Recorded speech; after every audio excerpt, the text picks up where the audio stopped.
아론의 두 아들이 여호와 앞에 나아가다가 죽은 후에 여호와께서 모세에게 말씀하시니라. 여호와께서 모세에게 이르시되 내 형 아론에게 이르라.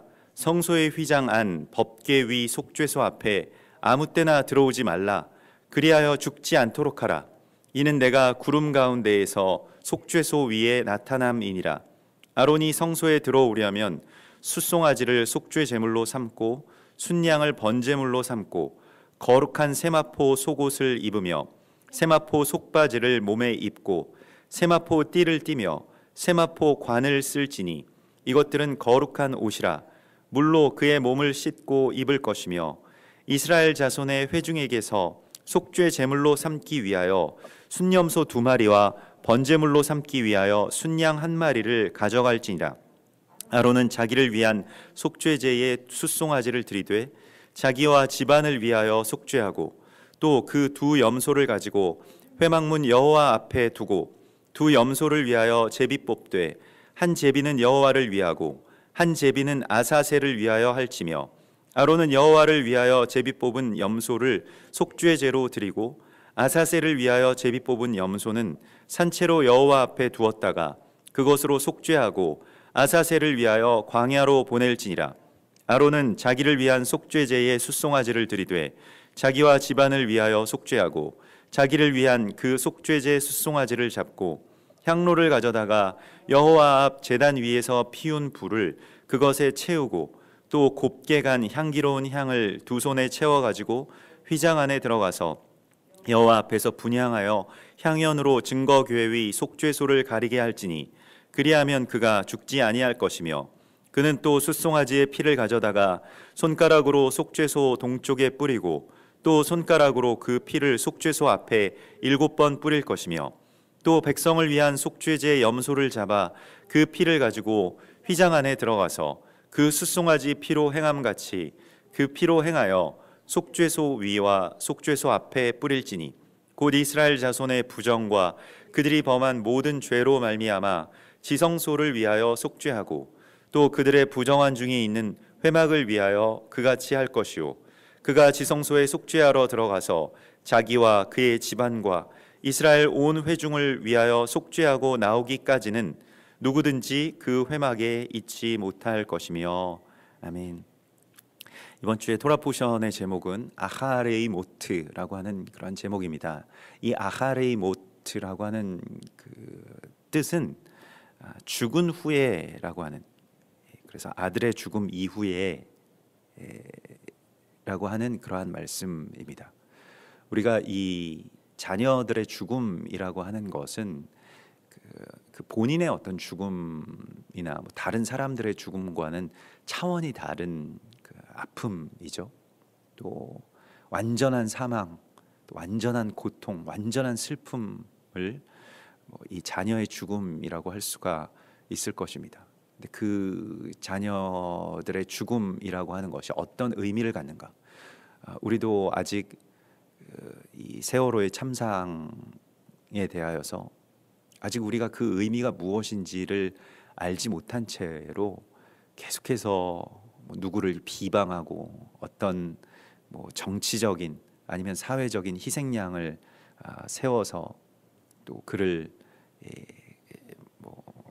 그렇게 비방하고 또 정죄하는 것을 통해서 내가 갖고 있는 어떤 죄책감들을 씻으려고 그렇게 무던히도 노력을 해왔습니다마는 아직도 그 죄책감들이 씻어지지가 않죠. 자녀의 죽음이라고 하는 것이 정말로 레위기를 관통하는 어떤 실제의 이야기이고, 사실 성경 전체를 그 관통하는 실제의 이야기라고 하는 것을 우리가 이번 주에 토라 포션의 말씀을 통해서 보게 됩니다. 사실 레위기의 중심 이야기가 나답과 아비후라고 하는 이 두 아들의 죽음이죠. 그 아들들이 여호와 앞에 가까이 가다가 죽었다라고 오늘 성경이 말씀을 하고 있습니다. 여호와 앞에 나아가다가.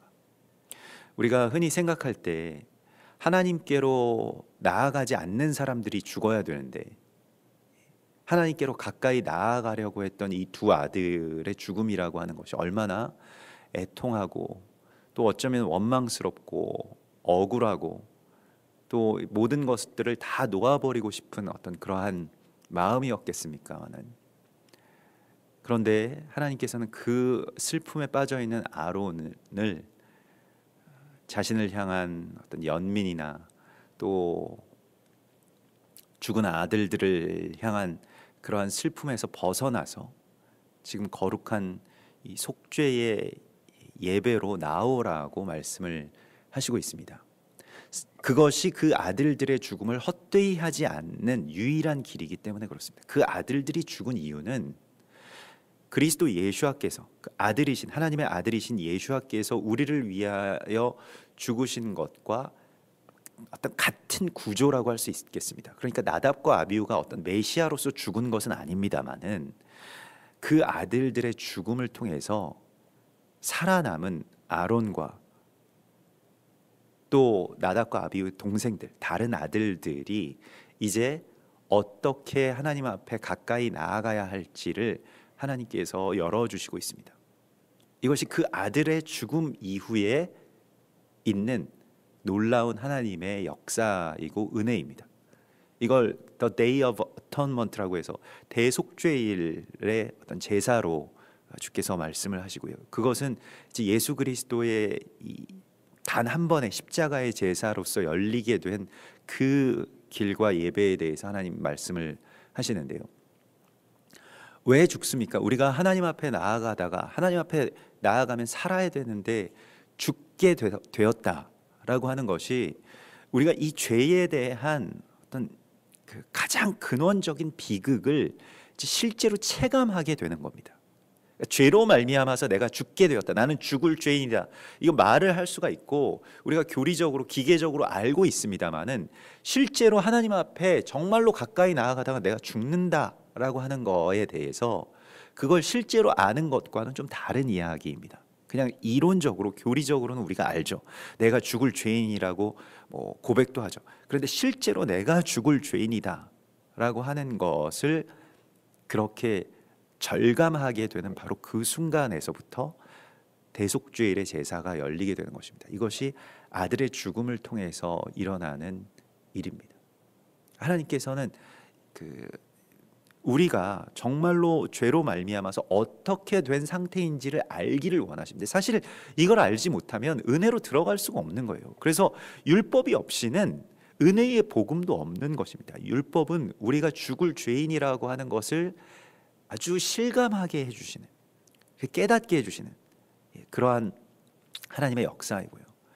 그것이 그리스도 예수와의 죽음, 아들이 죽는 데까지 이르러야 과연 그것을 깨달을 수 있겠느냐, 우리가 그렇게 생각을 할 수도 있겠습니다만은, 그러나 실제로 아론이 제사장이 되는 길 가운데서 그 아들들의 죽음을 통해서 그 아들들의 죽음에 어찌 보면 남은 열매로 그 제사장들이 온전하게 서게 되고 그 제사장들이 하나님 앞에 나아갈 때 다시는 죽지 않는 그러한 길이 열리게 됩니다.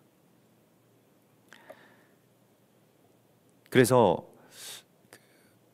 우리가 이 히브리서 그 5장의 말씀 가운데서 이 5장 1절에 이런 말씀이 나옵니다. 대제사장에 대해서 이런 말씀이 나오는데, 대제사장마다 사람 가운데서 택한 자이므로 하나님께 속한 일에 사람을 위하여 예물과 속죄하는 제사를 드리게 하나니, 대제사장이 예물과 속죄하는 제사를 사람들을 위하여 하나님 앞에 예배드리는 자인데요.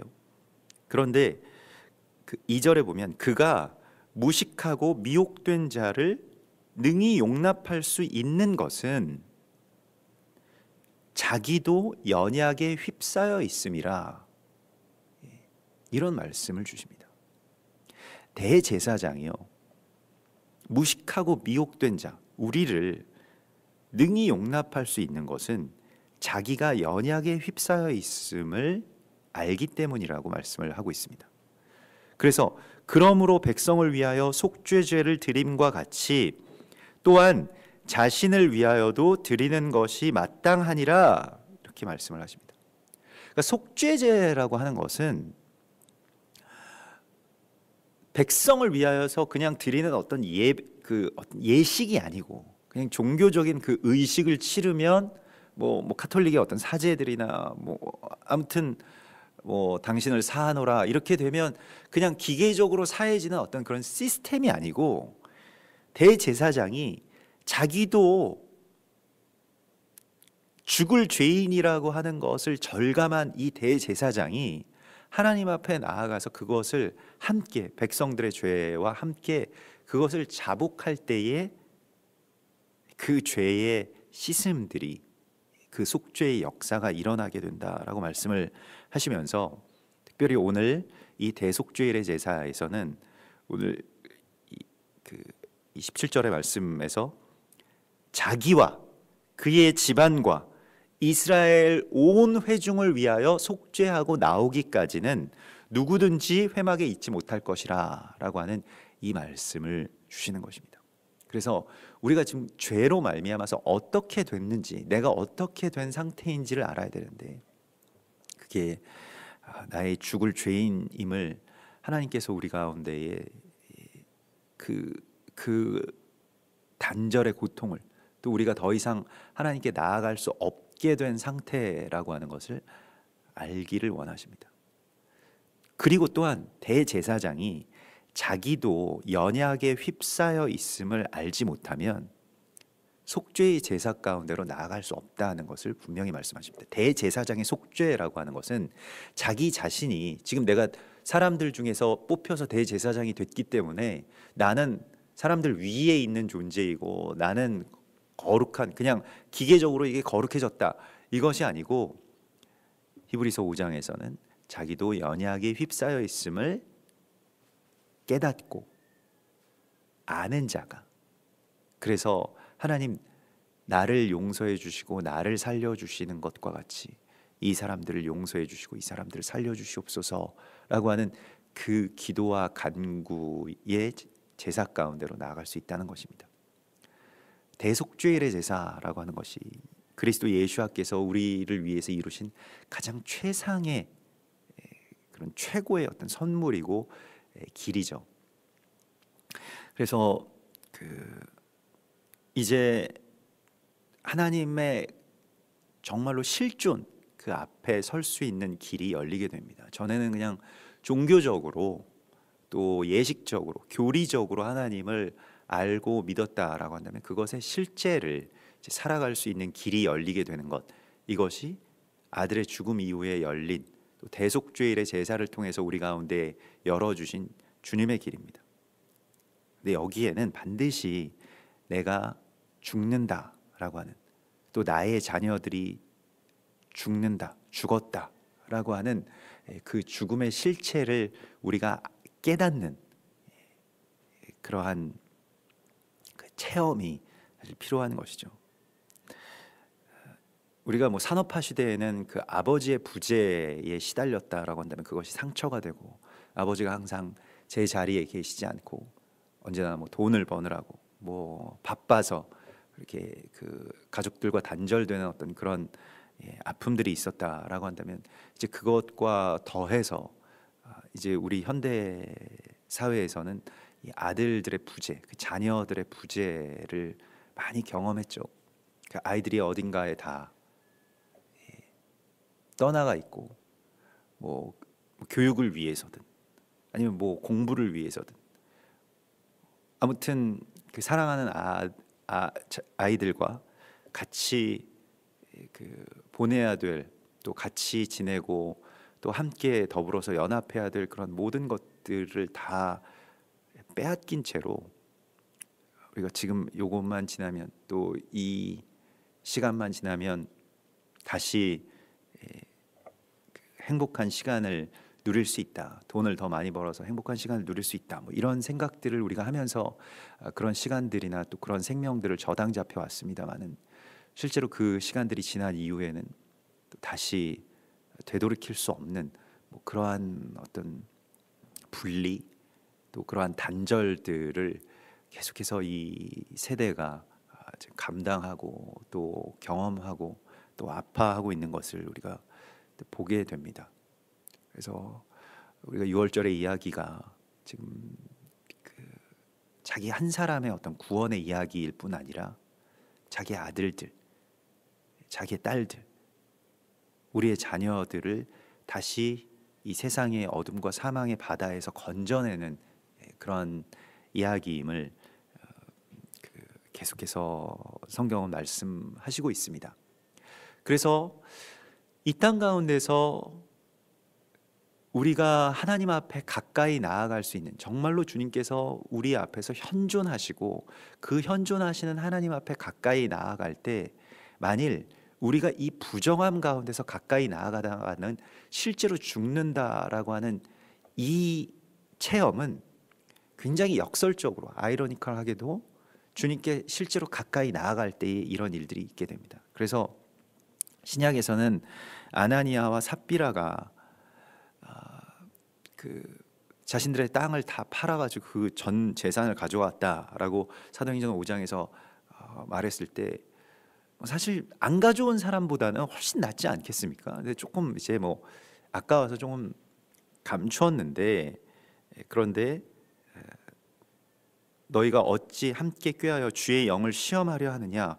보라, 내 남편을 장사하고 오는 사람들의 발이 문 앞에 이르렀으니 또 너를 메어가리라. 이렇게 하면서 아나니아와 삽비라 둘 다 죽죠.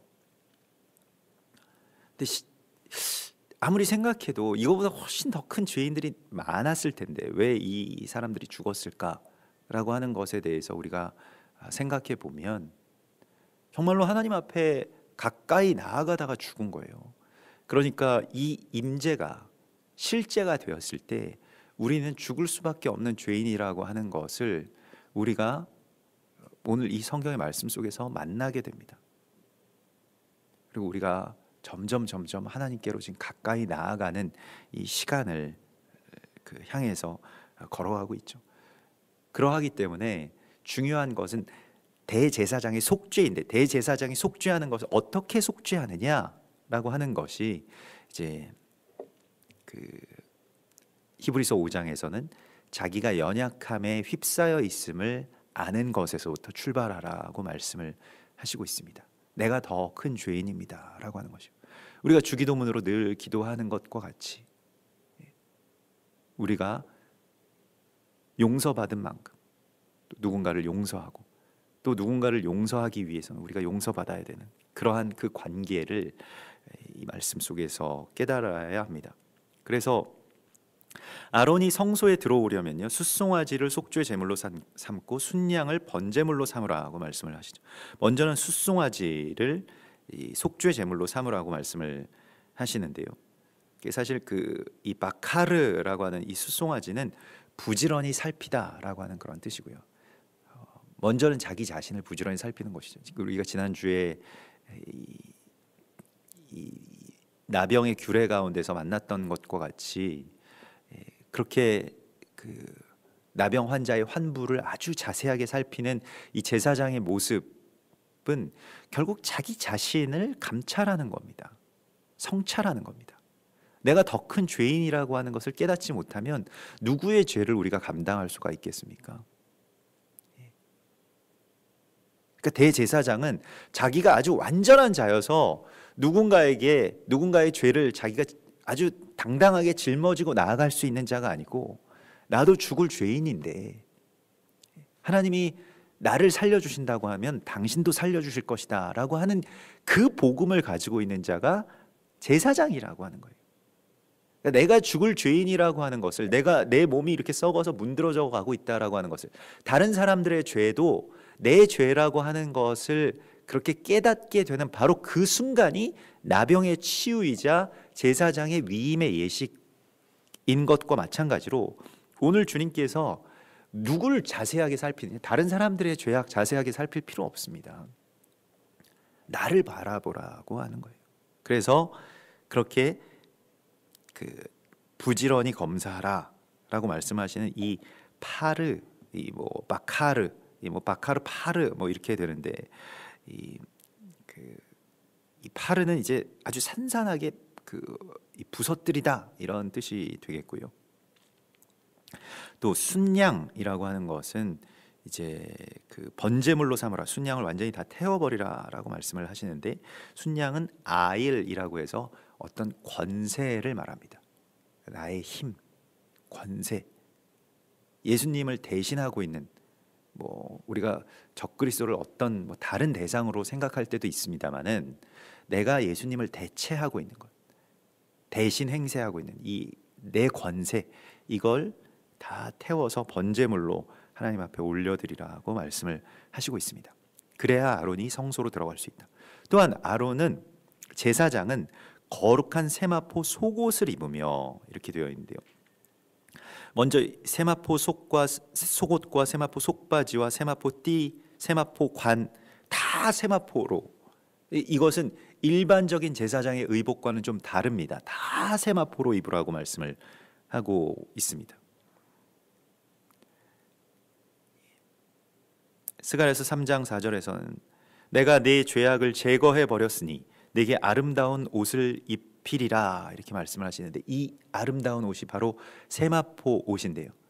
그것이 우리의 수치를 가리는 속옷이 되고요, 우리의 옷을 흘러내리지 않게 하는 띠가 되고요, 우리의 머리를 가리는 그런 관이 된다라고 말씀을 하시는데, 이 세마포 옷에 대해서 요한계시록 19장에서는 성도들의 옳은 행실이라고 말씀을 하고 있습니다. 그에게 빛나고 깨끗한 세마포 옷을 입도록 허락하셨으니 이 세마포 옷은 성도들의 옳은 행실이로다.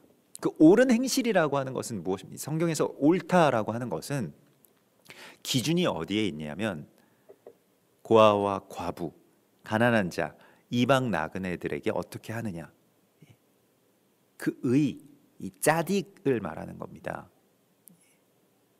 그래서 뭐 사람들이 뭐 이게 옳다 저게 옳다, 이 정의의 기준에서 예수님의 이 땅 가운데 임마누엘 되시는 그 하나님의 현현, 가난한 자들, 또 고아들, 나그네들, 압제당하는 사람들, 그 사람들에게 뭘 하고 있느냐라고 하는 것으로 옷을 입으라고 말씀을 하고 있습니다. 그래서 어떤 종교적으로, 교리적으로 어떤 진리를 갈망하고 또 그걸 깨닫고 그냥 그거 아는 어떤 그 재미가 있거든요. 그래서 내가 안다라고 하는 것과 실제로 이 세마포 옷을 입었느냐라고 하는, 그 행한다라고 하는 이 행위의 열매가 있느냐라고 하는 것과는 굉장히 큰 차이가 있죠. 삶을 뭐 어떻게 살아가고 있느냐라고 하는 것이 오늘 세마포 옷의 어떤 관건입니다. 우리가 이 옷을 입고 있느냐. 그래서 오늘 이 계시록에서는 그 흰 옷을 너희가 사서 입으라고도 말씀을 하시고요, 이기는 자는 이와 같이 흰 옷을 입을 것이라고도 말씀을 하십니다. 흰 옷에 대해서 굉장히 많이 나오게 되는데, 흰 옷을 입는다라고 하는 이 세마포, 흰 세마포 옷을 입는다라고 하는 것은 우리가 의를, 선을 행하는 것이고요, 또한 이기는 자가 되는 것이고 견디는 자가 되는 것이고요. 이 세마포 옷은 주로 우리도 전통적으로 누구에게 입힙니까? 이것은 수의죠, 수의. 우리가 입관 예배에 들어가 보면 이 배옷을 입혀서 사람을 이렇게 칭칭 동여 매놓는 그러한 모습을 보게 되는데, 어릴 때 마치 그 강보에 쌓인 이 갓난 아기처럼 그런 모습이죠.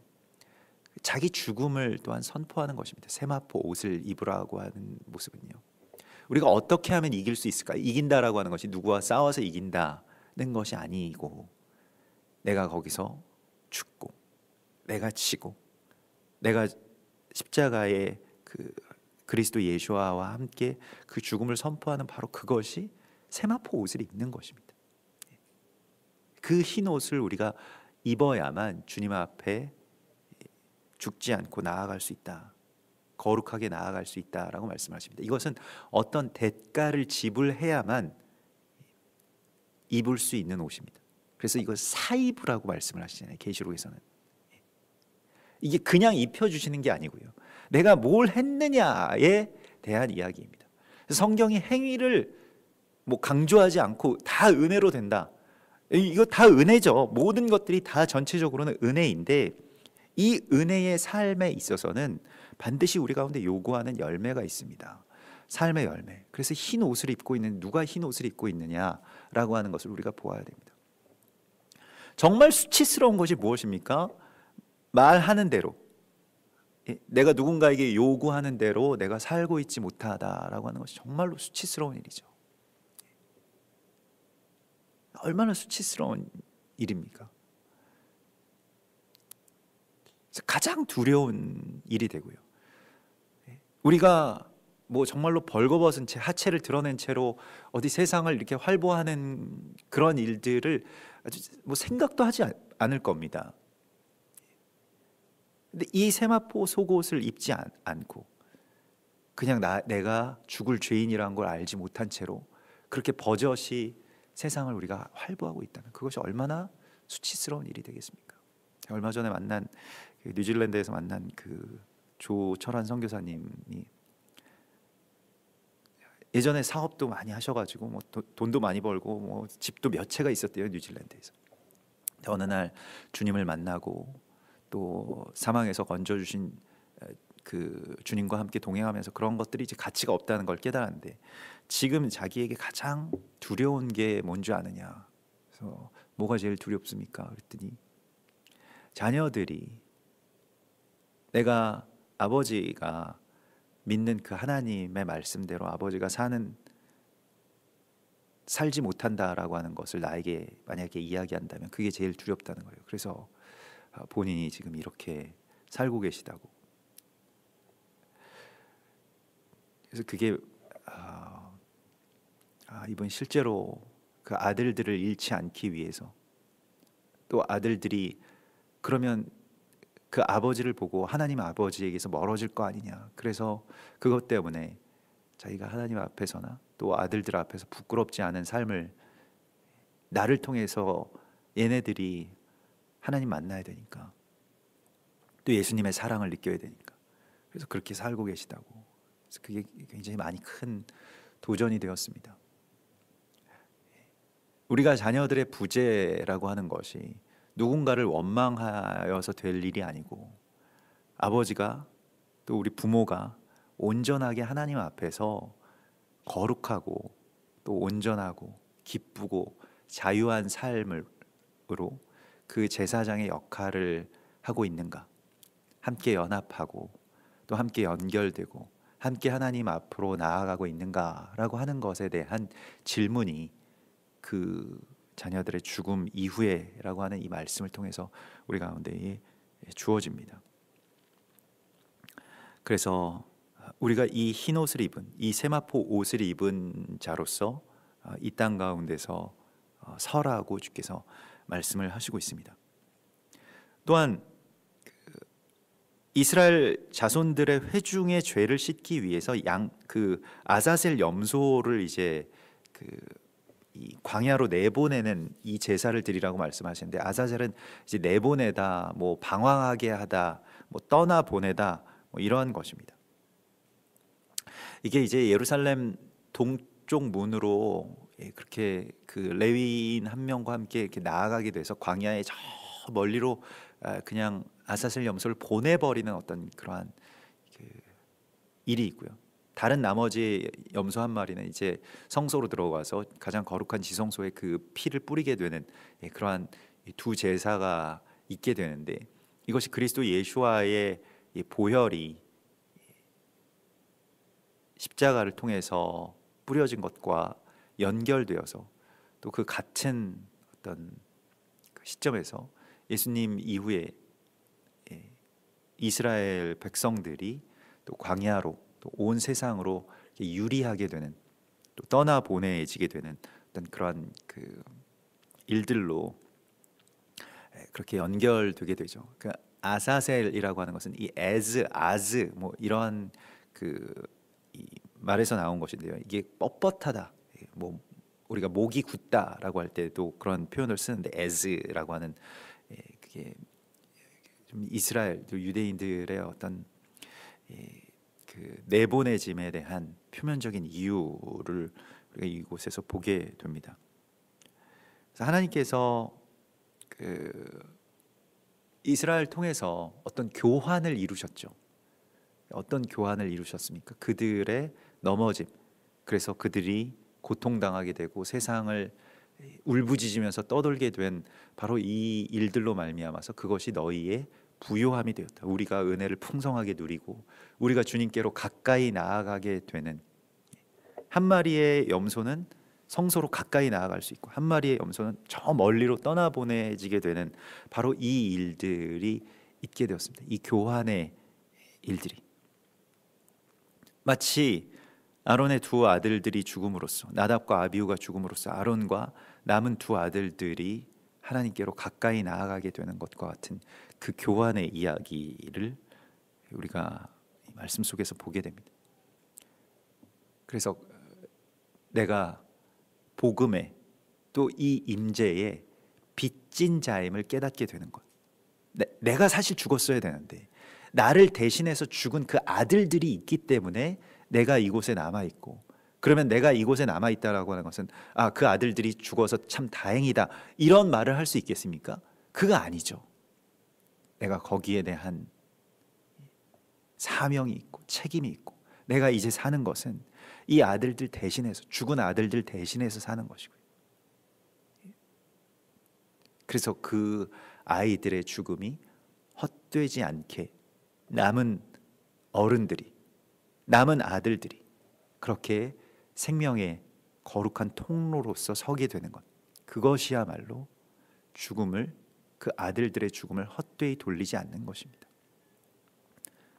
우리가 이제는 더 이상 누구도 원망하지 않고 또 누구도 미워하지 않고 그 아들들의 죽음을 통해서, 그 아이들의 죽음을 통해서 남겨진 우리의 삶의 몫이 그들이 이 땅 가운데서 살아가야 할 그런 사명의 몫이라고 하는 것을 온전하게 깨닫고 서로 사랑하면서 살아가는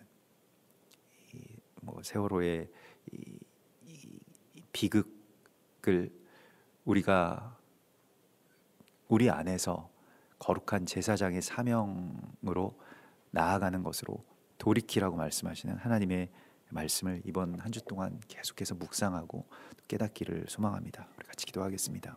하늘에 계신 우리 아버지시여, 이름이 거룩히 여김을 받으시오며 나라의 임하옵시며 뜻이 하늘에서 이룬 것 같이 땅에서도 이루어지이다. 오늘날 우리에게 일용할 양식을 주옵시고 우리가 우리에게 죄 지은 자를 사하여 준 것 같이 우리 죄를 사하여 주옵시고 우리를 시험에 들게 하지 마옵시며 다만 악에서 구하옵소서.